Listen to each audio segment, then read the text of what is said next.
भवद्भव्यभूतेश्वरं भूतनाथं शिवं शङ्करं शम्भुमीशानमीडे भवद्भव्यभूतेश्वरं भूतनाथं शिवं शङ्करं शम्भुमीशानमीडे गदेरुण्डमालं तनौ सर्पजालं महाकालकालं गणेशाधिपालम् गदेरुण्डमालं तनौ सर्पजालं महाकालकालं गणेशाधिपालम्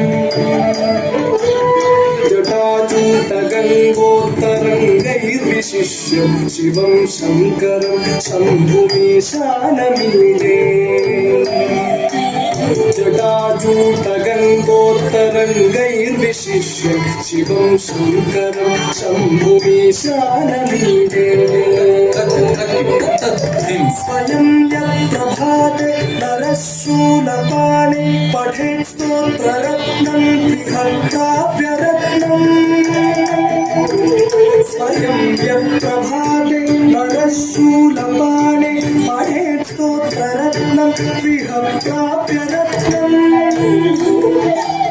स्वयं यत्प्रभाते नरशूलपाणे पठेत् स्तोत्ररत्नं बृहत्काव्यरत्नम् सुपुत्रं सुजानं सुमित्रं कलत्रं विशिष्ये समाराध्य मोक्षं प्रयते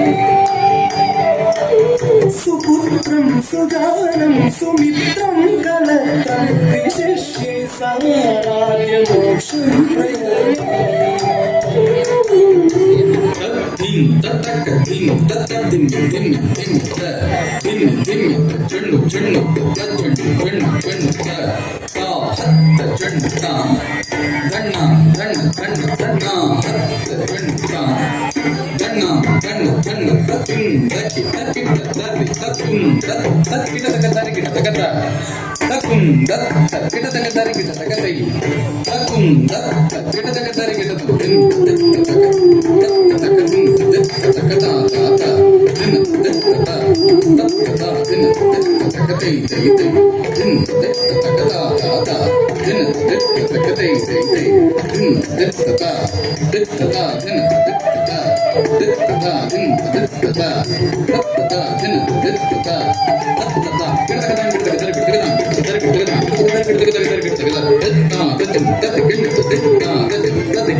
Thank you.